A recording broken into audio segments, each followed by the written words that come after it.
Assalamualaikum warahmatullahi wabarakatuh. Halo teman-teman semuanya, kembali lagi pada segmen Harvest of Insight. Saya Tri Juninda akan menjelaskan bagaimana melakukan uji chi-square menggunakan SPSS. Sebelum belajar lebih lanjut tentang uji chi-square menggunakan SPSS, ada baiknya kita mengetahui beberapa hal dasar mengenai uji chi-square. Apa itu chi-square? Chi-square adalah salah satu jenis uji komparatif non-parametris yang dilakukan pada dua variabel, di mana skala data kedua variabel adalah nominal. Jenis data yang digunakan dalam uji chi-square berbentuk data kategorik atau data frekuensi. Apa itu data kategorik?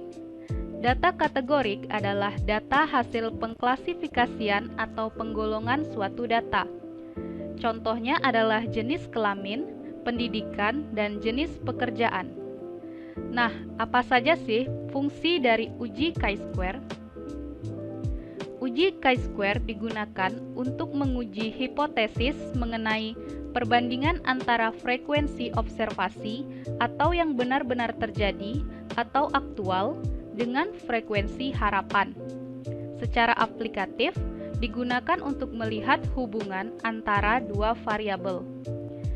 Terdapat tiga asumsi. Yang pertama, distribusi chi-square termasuk dalam statistik non-parametrik, yang artinya tidak memerlukan asumsi. Yang kedua, kedua sampel saling bebas.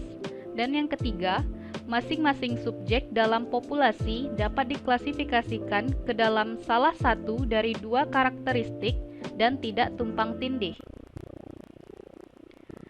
Rumus umum dalam uji chi-square yaitu sigma OI min EI dikuadratkan dibagi dengan EI, di mana OI merupakan frekuensi hasil observasi dan EI merupakan frekuensi yang diharapkan. Selanjutnya yaitu rumusan hipotesis. Dalam chi-square terdapat dua rumusan hipotesis, yaitu H0 dan HA. Hipotesis 0 atau H0 yaitu menyatakan tidak ada perbedaan suatu kejadian antara kedua kelompok, atau menyatakan tidak ada hubungan antara variabel satu dengan variabel lainnya. Contohnya adalah tidak ada perbedaan pendidikan antara mereka yang berjenis kelamin laki-laki dengan mereka yang berjenis kelamin perempuan, yang artinya tidak ada hubungan antara pekerjaan dengan jenis kelamin. Hipotesis yang kedua yaitu HA atau hipotesis alternatif, yang menyatakan ada perbedaan suatu kejadian antara kedua kelompok, atau hipotesis yang menyatakan ada hubungan antara variabel satu dengan variabel lainnya. Contohnya adalah ada hubungan pekerjaan antara mereka yang berjenis kelamin laki-laki dengan mereka yang berjenis kelamin perempuan. Dengan kata lain, ada hubungan antara pekerjaan dengan jenis kelamin. Bagaimana jika ada sel dengan frekuensi yang kecil?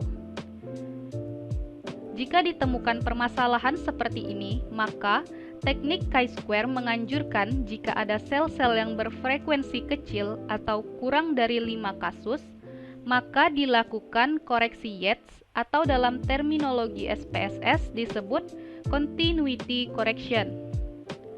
Koreksi Yates ini hanya berlaku untuk tabel 2x2.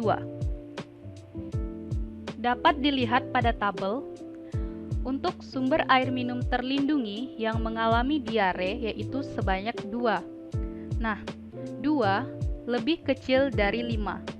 Jika ekspektasi kurang dari 5, ini berarti berfrekuensi kecil dan harus dikoreksi dengan Yates.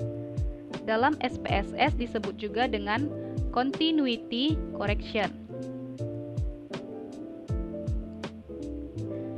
Koreksi Yates digunakan bila terdapat sampel yang kecil, tabel kontingensi 2x2, nilai ekspektasi kurang dari 5 dan DK sama dengan 1. Sehingga didapatkan rumus untuk koreksi Yates sebagai berikut. N dikali AD min BC dikuadratkan dibagi dengan A plus B dikali C plus D dikali A plus C dan dikali B plus D. Nah, bagaimana jika jumlah sampel kurang dari 20? Dapat menggunakan exact Fisher yang ditemukan oleh R.A. Fisher pada tahun 1930 dengan hipotesis H0 tidak ada hubungan antara dua variabel dan HA terdapat hubungan antara dua variabel, sehingga didapatkan statistik uji sebagai berikut. Perlu diketahui bahwa bila sampel total kurang dari 20 atau bila jumlah sampel 20 atau N atau 2 sampai 40 dengan nilai ekspektasinya kurang dari 5, maka digunakanlah exact Fisher. Selanjutnya, bagaimana jika datanya berpasangan? Kita dapat menggunakan McNamara test yang ditemukan oleh Quinn McNamara tahun 1947. Untuk dasar-dasar pengambilan keputusan dalam uji chi-square menggunakan SPSS sebagai berikut. Dasar pengambilan keputusan dibagi menjadi dua, yaitu berdasarkan nilai signifikansi dan berdasarkan nilai chi-square hitung dan tabel. Ketika berdasarkan nilai signifikansi, jika nilai asimsik atau signifikan kurang dari 0,05, maka HA diterima. Dan jika nilai signifikansi lebih besar dari 0,05, maka H0 diterima.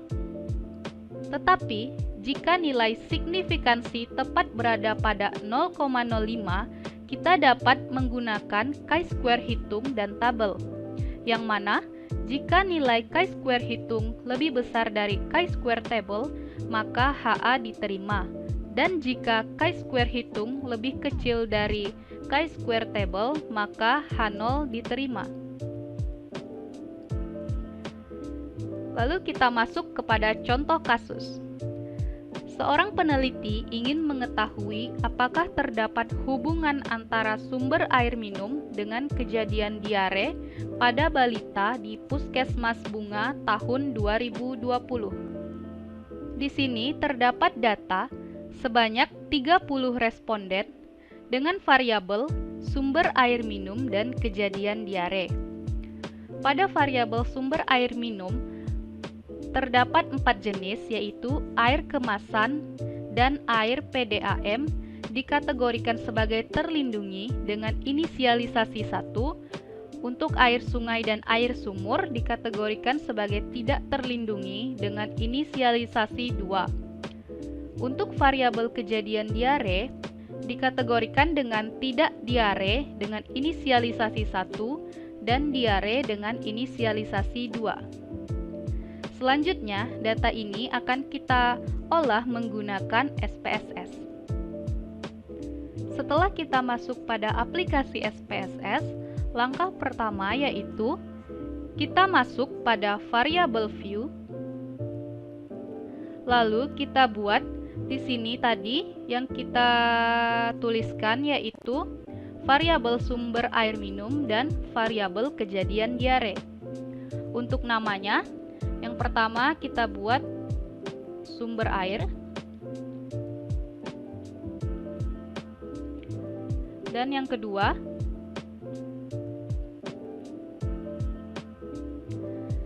kita buat diare. Untuk pelabelannya kita dapat buat di sini sumber air minum,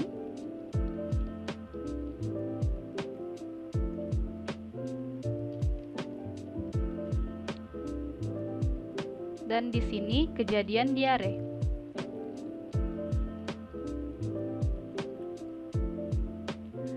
Pada bagian value, kita isikan dengan nilai yang telah kita buat di Excel tadi.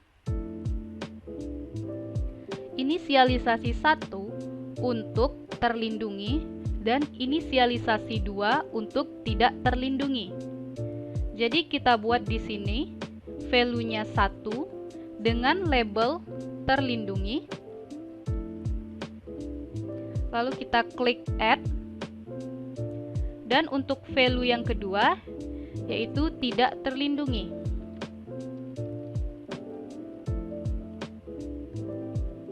Lalu kita klik OK.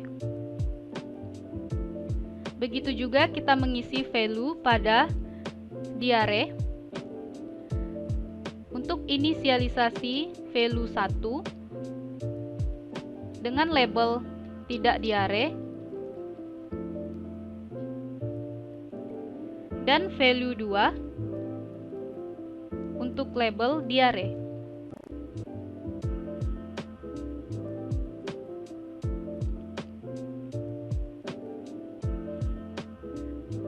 Selanjutnya, kita masuk pada data view. Di sini sudah terdapat dua variabel yaitu sumber air dan diare. Lalu kita masukkan inisialisasi yang telah kita buat di Excel tadi ke dalam SPSS.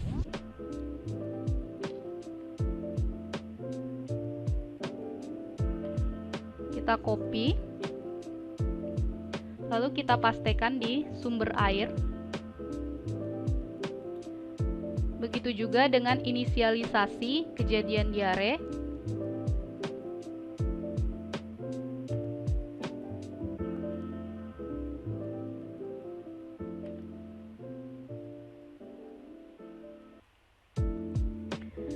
Langkah pertama dalam perhitungan menggunakan uji chi-square yaitu kita klik di bagian Analyze, lalu kita pilih Descriptive Statistic dan pilih Cross Tab. Maka akan muncul kotak dialog sebagai berikut. Dalam kotak dialog ini terdapat row dan kolom yang harus kita isi, di mana row diisi dengan variabel independen atau variabel bebas. Pada contoh ini kita masukkan di row yaitu sumber air minum, dan untuk kolom atau variabel dependennya pada contoh ini kita masukkan kejadian diare. Setelah itu kita klik di bagian statistik, kita centang pada chi-square, lalu kita klik continue. Selanjutnya pada bagian cell kita pilih expect. Untuk persentage-nya kita pilih row, kolom, dan total. Lalu kita klik continue. Selanjutnya tinggal kita klik OK untuk mendapatkan hasil output-nya.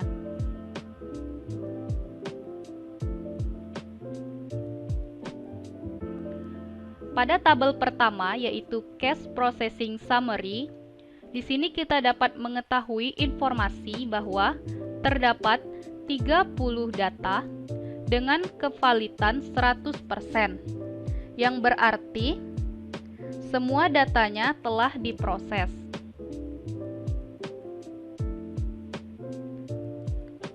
Untuk tabel kedua yaitu Cross Tabulation, bisa kita lihat dan dapatkan informasi yaitu untuk sumber air terlindungi yang tidak mengalami diare yaitu sebanyak 10 orang, sedangkan yang mengalami diare yaitu sebanyak 2 orang, dengan total sebanyak 12 orang. Lalu untuk sumber air minum yang tidak terlindungi dan tidak mengalami diare yaitu sebanyak 5 orang, sedangkan yang mengalami diare sebanyak 13 orang, dengan total sebanyak 18 orang. Selanjutnya tabel yang ketiga yaitu chi-square test. Di sini terdapat beberapa satuan yang keluar yaitu ada Pearson chi-square, ada continuity correction, likelihood ratio, ada juga Fisher, dan yang lain-lain. Untuk pengambilan keputusannya, mari kita lihat beberapa unsur yang perlu diperhatikan. Nah, berdasarkan materi sebelumnya, kita lihat dulu. Ini merupakan tabel 2x2. Di sini ada tabel 2x2, yaitu terlindungi dan tidak terlindungi. Lalu untuk kejadiannya ada tidak diare dan diare. Sehingga ini dapat dikategorikan pada tabel 2x2. Untuk itu, Pearson chi-square dapat digunakan untuk uji hipotesisnya. Sebelumnya kita lihat dulu nih, ada nggak nilai ekspektasi yang kurang dari 5? Ternyata pada poin A di sini kita dapat melihat tidak ada atau 0 sel, yang berarti tidak ada ekspektasi yang kurang dari 5. Itu bisa kita lihat di sini. Nilai ekspektasi count-nya di sini semuanya lebih dari 5.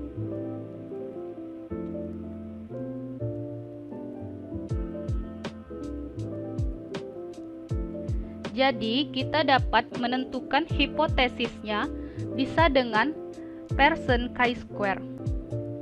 Kita lihat di sini nilai signifikansinya yaitu sebesar 0,003, yang mana nilai ini lebih kecil dari 0,05, yang berarti bahwa HA diterima, atau jawabannya yaitu terdapat hubungan antara sumber air minum dengan kejadian diare dengan alfa sebesar 5%.